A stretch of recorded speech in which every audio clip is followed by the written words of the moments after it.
महाकाय सूर्यकोटि समप्रभ निर्विघ्नं कुरु मे देव सर्व। जब रात होती है तो हम एक दिया जला लेते हैं और उसकी रोशनी में खुद को महफूज समझते हैं, मगर उस रोशनी के परे जो अंधेरा है वो अपने अंदर बहुत सारी कहानियां समेटे हुए है और इन्हीं कहानियों को आप तक लेकर आता है रात के अंधेरे में।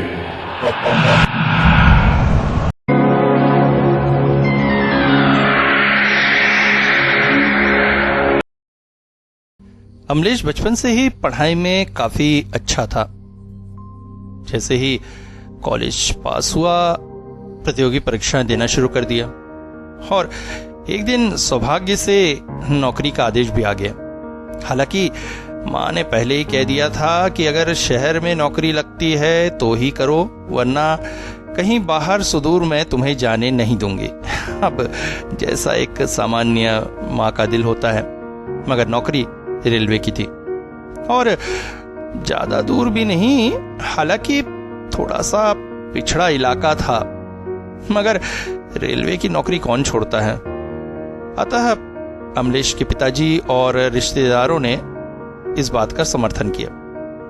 मां के लाख रोने पीटने का किसी पर कोई असर नहीं हुआ और अंत में अमलेश उस नौकरी को ज्वाइन करने के लिए तैयार हो गया। पिताजी ने मां को समझाया, 2-5 साल काम कर लेने दो, उसके बाद ट्रांसफर करवा लेंगे अपने शहर में, फिर बेटे का भविष्य भी तो देखना है। बहुत किस्मत वाले होते हैं जिन्हें रेलवे की नौकरी मिलती है।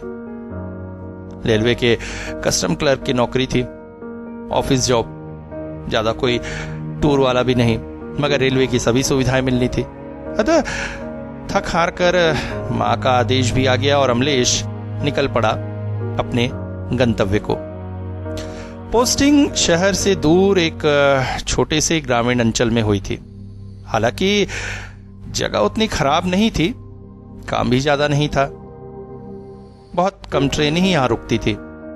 इस वजह से एक तरह से देखा जाए तो सब कुछ अच्छा था, मगर बुरा था उसका क्वार्टर। रेलवे की तरफ से क्वार्टर मिला था। क्वार्टर वैसे तो अच्छा ही था, एक साथ 3 क्वार्टर थे यहां। घुसने के लिए एक मेन गेट के बाद एक छोटा सा बरामदा पड़ता था जहां से सीढ़ियां ऊपर को चली जाती थी। ऊपर 2 अलग अलग क्वार्टर थे जिनमें उसी के साथ काम करने वाले 2 और कर्मचारी रहते थे। नीचे वाला क्वार्टर अमलेश को मिला था, जो अपेक्षाकृत ऊपर के दोनों क्वार्टर की अपेक्षा बड़ा था। अंदर जाकर एक बरामदा, एक बड़ा सा किचन और एक लिविंग रूम था। ऐसे देखा जाए तो सब कुछ अच्छा था, मगर इस मोहल्ले की बात थोड़ी अजीब सी थी। बहुत सारे घर थे, मगर ज्यादातर घर टूटकर खंडहर हो गए थे। सरकारी क्वार्टरों का जो हाल होता है, जो बचे थे उन्हें लोगों को रहने के लिए अलॉट कर दिया गया था। मगर यहां पर एक अजीब सी शांति थी। सभी घरों के आसपास बहुत सारी झाड़ी झुंझाटी और जंगली बेलें निकली हुई थी। वैसे तो जो क्वार्टर टूटकर खंडहर हो गए थे उनमें इनका होना कुछ अजीब न था, मगर लोगों के घरों के पास ऐसा क्या यहाँ के लोग साफ सफाई नहीं करते हैं, अमलेश ने मन ही मन सोचा था। मगर सबसे मुश्किल बात थी इस मोहल्ले के लोगों का रहन सहन। दिन के समय तो फिर भी 1-2 लोग दिख जाते, मगर शाम ढलते ही यहां ऐसी वीरानगी छा जाती जैसे पूरे मोहल्ले में कोई रहता ही ना हो। लोगों की घरों की खिड़कियां दरवाजे तक बंद होते, घर में कोई है कि नहीं, रोशनी है कि नहीं, ये भी समझ में नहीं आता था। और सबसे अजीब बात, मोहल्ले में कुत्ते बिल्लियों का भी आना जाना नहीं था। शाम के बाद ऐसा सन्नाटा छा जाता था जैसे मुर्दों की बस्ती हो। साथ के दोनों कर्मचारी भी उतनी बातचीत नहीं करते थे, ज्यादा समय अपने क्वार्टर के अंदर ही रहते थे। हालांकि एक परिमल बाबू थोड़े अच्छे थे, जिनसे थोड़ी बहुत बातचीत अमलेश की हो जाती थी। एक दिन ऐसे ही सीढ़ियों पर चढ़कर अमलेश परिमल बाबू के घर के दरवाजे पर पहुंच गया और सीधा प्रश्न रख दिया कि इस मोहल्ले में इतनी वीरानगी क्यों है। परिमल बाबू ने जैसे बात टालने की कोशिश की। अब देखो, ऐसे ही है, लोग ज्यादा एक दूसरे से मिलते जुलते नहीं है। मगर क्यों? ये भी मैंने देखा है, यहाँ कुत्ते बिल्ली भी शाम को नहीं दिखते। और फिर इस मोहल्ले का ये नाम, चुपचाप मोहल्ला, ये कैसा नाम है?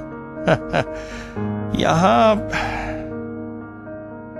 एक जो मुख्य बात मैं तुम्हें बताना चाहूंगा, यहां शाम के बाद किसी को नाम लेकर मत पुकारना, मुसीबत में पड़ जाओगे।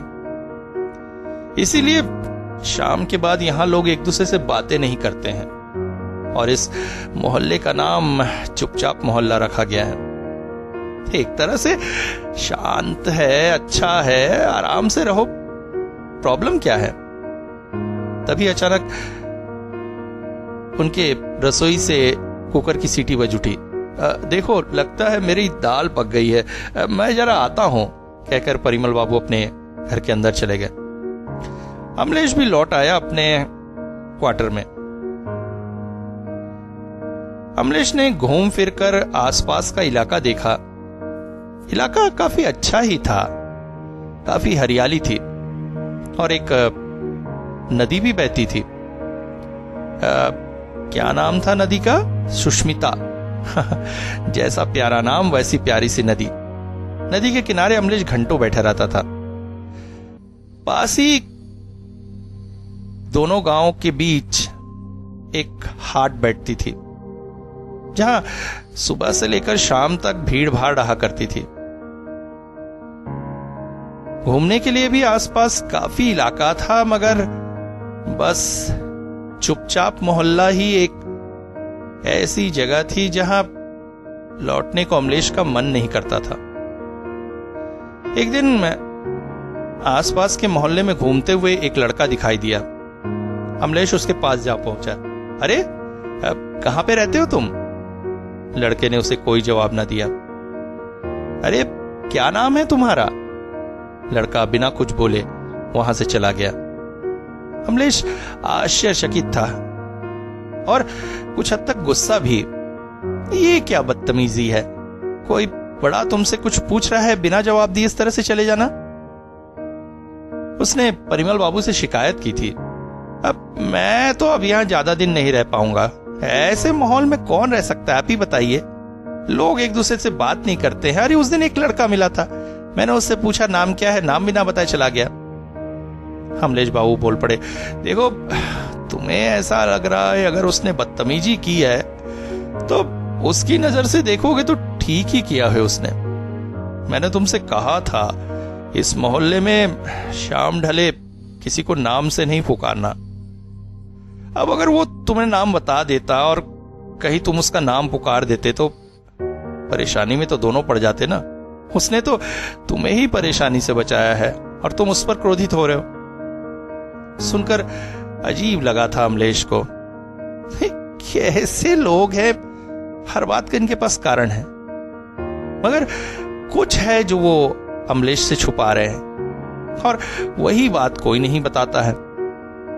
ऐसे ही दिन बीतने लगे। हालांकि अमलेश के लिए काम बहुत ही अच्छा था, मगर परेशानी होती थी तो बस किसी से बात करने की। मनुष्य एक सामाजिक प्राणी है, वो एक दूसरे से घुलना मिलना बातें करना चाहता है और ऐसे मोहल्ले में जहां कोई किसी से बात ना करे कोई रह कैसे सकता है। तभी अमलेश को एक साथी मिल गया, उसका रेडियो। शहर जाकर वो उसे बड़े चाव से खरीद कर लाया था। अब जब भी वो खाली होता रेडियो चला लेता। रेडियो पर खबरें, गाने और बहुत कुछ सुनकर समय अच्छा ही बीतने लगा था। एक तरह से अमलेश को अब एक साथी मिल गया था जिसके सहारे अब वो अपने दिन काटने लगा था।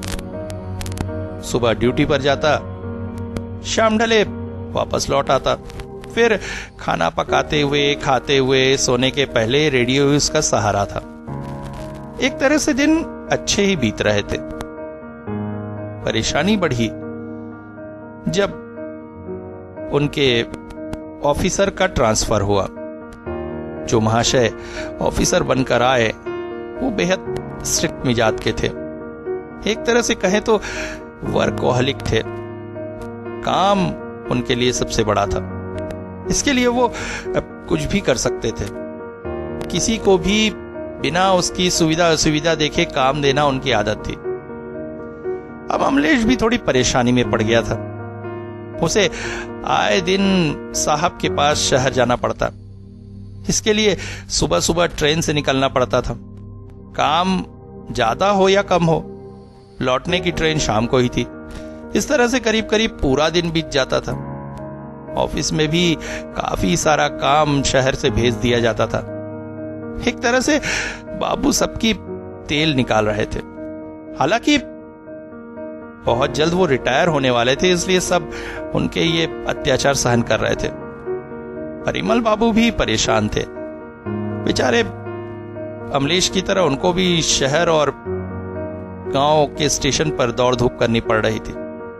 हालांकि परिमल बाबू के लिए ये ज्यादा परेशानी की बात नहीं थी, क्योंकि महीने भर बाद ही उनका ट्रांसफर होने वाला था। जब उन्होंने ये बात अमलेश को सुनाई थी तो अमलेश थोड़ा दुखी हो गया था।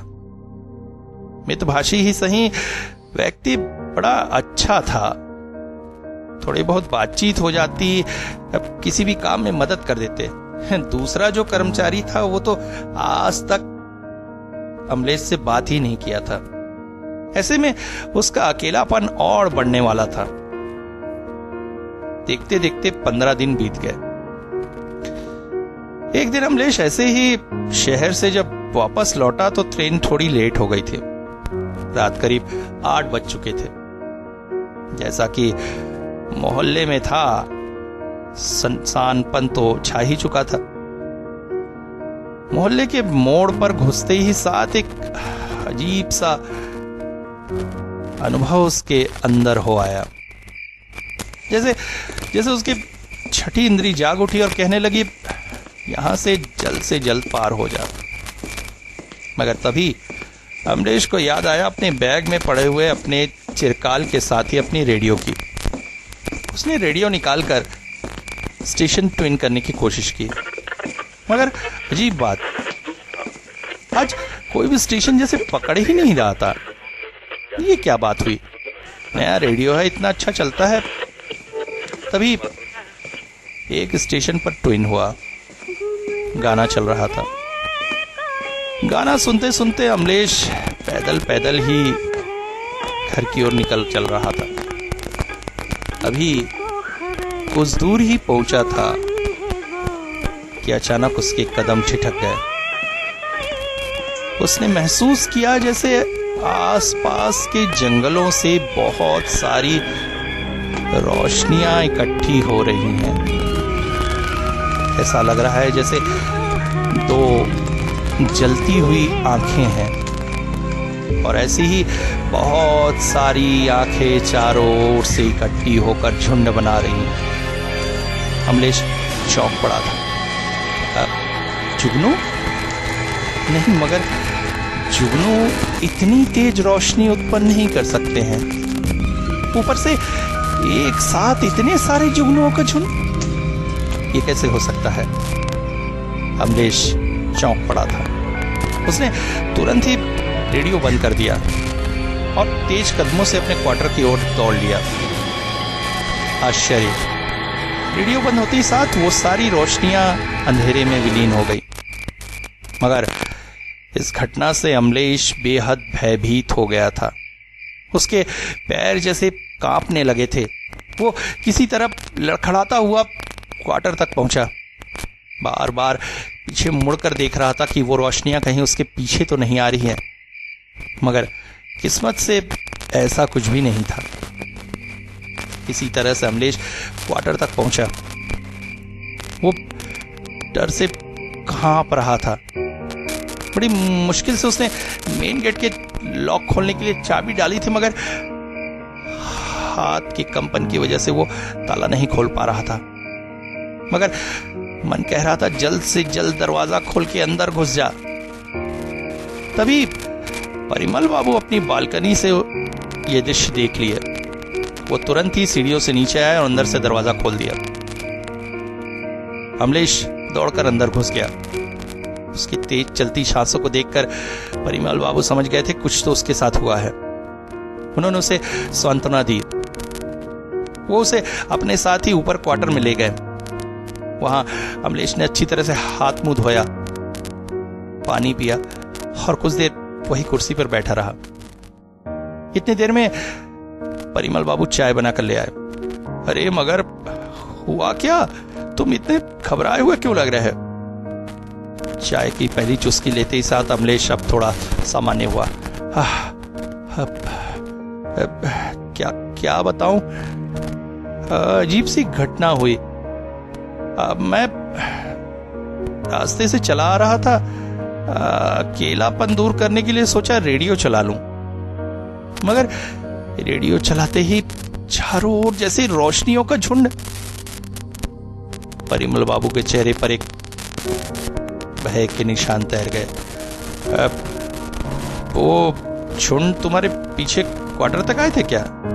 नहीं, जैसे रेडियो बंद किया सारे रोशनी अब बुझ गई।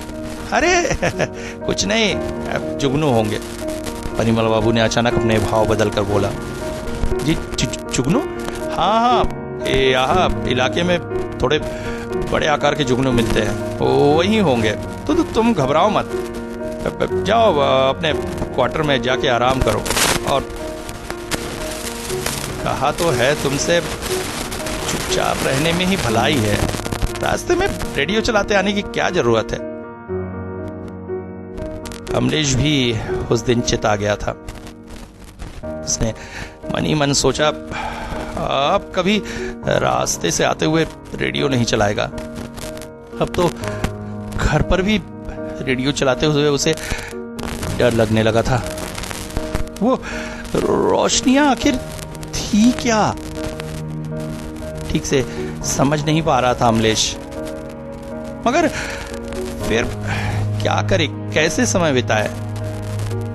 तभी उसे ध्यान आया, बाजार की तरफ जाते हुए उसने बहुत सारे कुत्ते के पिल्ले देखे थे। वैसे भी इस मोहल्ले में कुत्ते बिल्लियां तो है नहीं, तो क्यों ना वहीं से कुत्ते का बच्चा उठा के ले आया जाए। उसे साथ रखेगा, खिलाएगा पिलाएगा और उससे ढेर सारी बातें करेगा। भले जवाब ना दे, मगर कम से कम उसकी बातें सुनने वाला तो कोई होगा। अमलेश से अब रहा ना गया। उसने तय किया वो यही करेगा। मगर तब तक बरसात का मौसम आ चुका था। 2 दिन से लगातार बारिश हो रही थी। ऑफिस में काम की वजह से अमलेश को समय ही नहीं मिला कि हाट की तरफ जा सके। उस दिन शनिवार का दिन था। अमलेश ने मन ही मन तय किया आज कुछ भी परिस्थिति हो, आज वो कुत्ते का एक पिल्ला अपने साथ लाकर ही रहेगा। इसलिए ऑफिस में काम जल्दी निपटाकर उसने 4 बजे ही ऑफिस से निकलने का तय कर लिया। मगर आज तो जैसे आसमान फट पड़ा था। सवेरे से ही तेज बारिश हो रही थी। शाम 4:30 बजे अमलेश ने तय किया कि उसे अब निकलना चाहिए। हालांकि एक पल को मन में आई बात कि इतनी बारिश में हाट खुला होगा। फिर सोचा पूरा हाट न सही, कुछ दुकानें तो खुली होंगी। घर पर मोमबत्ती भी नहीं है, कम से कम मोमबत्ती ही खरीद लेगा और एक कुत्ते का बच्चा तो उठाकर अपने साथ ले ही आएगा। छाता लेकर वो निकल पड़ा।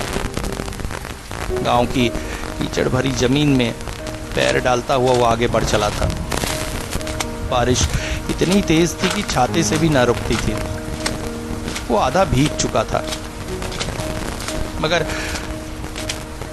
जैसे जैसे समय बीतता गया उसे लगने लगा आज आने का विचार करके उसने बेवकूफ़ी की है, क्योंकि इतनी तेज बारिश में हाट लगना तो मुमकिन ही नहीं है। अभी वो सुष्मिता नदी के किनारे से ही गुजर रहा था। बादलों की वजह से आसमान में अंधेरा फैल चुका था। वो देख नहीं पा रहा था, मगर नदी के आवाज से समझ में आ रहा था कि स्नौब में स्निग्ध नदी आज रौद्र रूप धारण किए हुए है।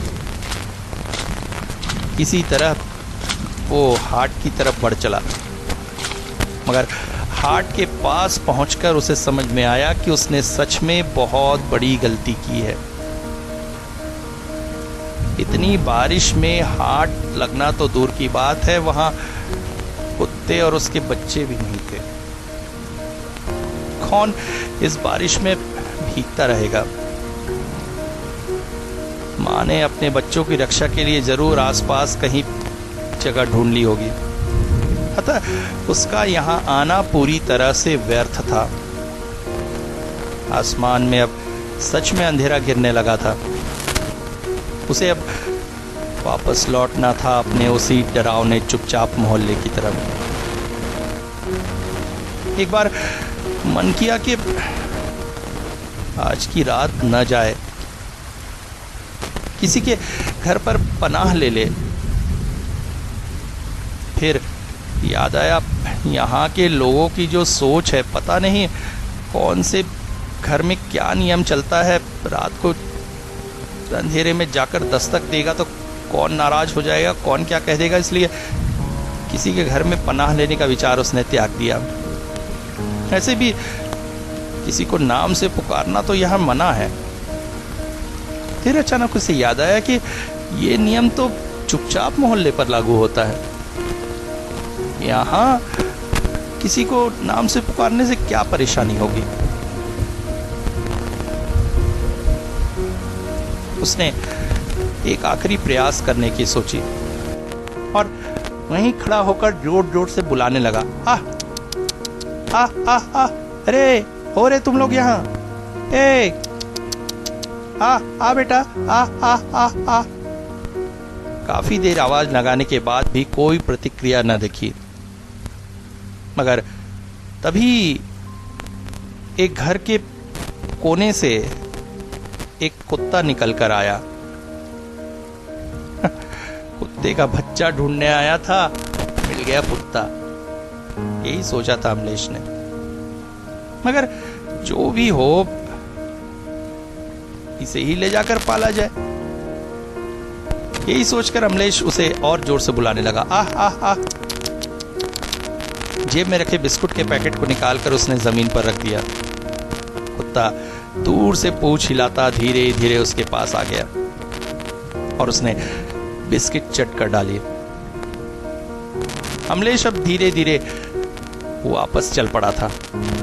चलते चलते वो बिस्कुट गिराता जा रहा था। कुत्ता भी उन बिस्कुटों को खाते खाते उसके पीछे पीछे चला जा रहा था। अमलेश समझ गया उसे एक साथी मिल चुका है। बच्चा ना सही, बड़ा कुत्ता ही सही, अच्छा है, घर की रखवाली भी हो जाएगी। बारिश अब थोड़ी धीमी हो चली थी। अमलेश घर की ओर बढ़ा जा रहा था, तभी वो पहुंचा उस गली के मोड़ पर। सामने घने अंधेरे में डूबा हुआ चुपचाप मोहल्ला एक राक्षस की भांति खड़ा हुआ था, जिसे देखकर एक पल को अमलेश का दिल धक से कर उठा। मगर तभी उसे याद आया कि आज वो अकेला नहीं है, आज उसके साथ एक साथी है जो उसके साथ घर तक जाएगा। एक बार मुड़कर उसने कुत्ते की तरफ देखा, मगर आश्चर्य, कुत्ता जैसे उस मोहल्ले को देखकर भयभीत सा हो उठा सा। उसके मुंह से एक करुण चित्कार से निकल पड़ी। फिर वो इधर उधर दौड़ने लगा। दौड़ते दौड़ते कभी वो रुक जाता और रोड के उस भयानक अंधेरे को देखकर एक अजीब सी आवाज निकाल पड़ता, जैसे उस अंधेरे में भी उसे कुछ दिखाई दे रहा है। अमलेश अंदर ही अंदर चौंक पड़ा था। कुत्ता अभी भी उसी तरह की हरकतें कर रहा था। फिर अचानक उसने अंधेरे की तरफ देखकर बहुत तेज से भौंका और फिर सरपट दौड़ लिया जिधर से वो आया था। अमलेश चौंक कर रह गया। उसने आवाज लगाई, ए कहां जा रहा है, कहां जा रहा है, रुक जा। मगर वो कुत्ता दौड़ता हुआ अंधेरे में मिल गया। उफ, एक साथी मिला था, वो भी डर कर भाग गया, मन ही मन सोचा अमलेश ने। मन मारकर वो धीरे धीरे घर की तरफ चल पड़ा, मगर उसने ध्यान नहीं दिया। उसके पीछे चारों ओर के जंगल से एक बार फिर से वही रोशनियां प्रकट होनी शुरू हो गई थी। जैसे जैसे इंसानी दो आंखें हैं और उन आंखों के ठीक नीचे था एक पतला सा शरीर और बड़े बड़े दांत, मगर इन जीवों के कोई पंख नहीं थे। उसके बाद भी वो हवा में उड़ रहे थे। धीरे धीरे वो सारी आकृतियां इकट्ठी होने लगी और इकट्ठी होकर उन आकृतियों ने बनाया एक मनुष्य का शरीर, जो धीरे धीरे चलता हुआ अमलेश के पीछे चलने लगा। अमलेश इस बात से पूरी तरह से अनजान था। डरा सहमा वो तेज कदमों से अपने क्वार्टर की ओर चल रहा था। उसने मेन गेट खोला और अंदर घुसा। अनजाने में ही उसे पता नहीं चल पाया कि आज वो अपने साथ एक अशरीरी को भी ले आया है। जैसे ही अमलेश ने बरामदे की लाइट जलाई, वो सारी चमकती आंखें आसपास के अंधेरे में बिखर गई, अंधेरे में बिखर गई, अंधेरे में बिखर गई, अंधेरे में बिखर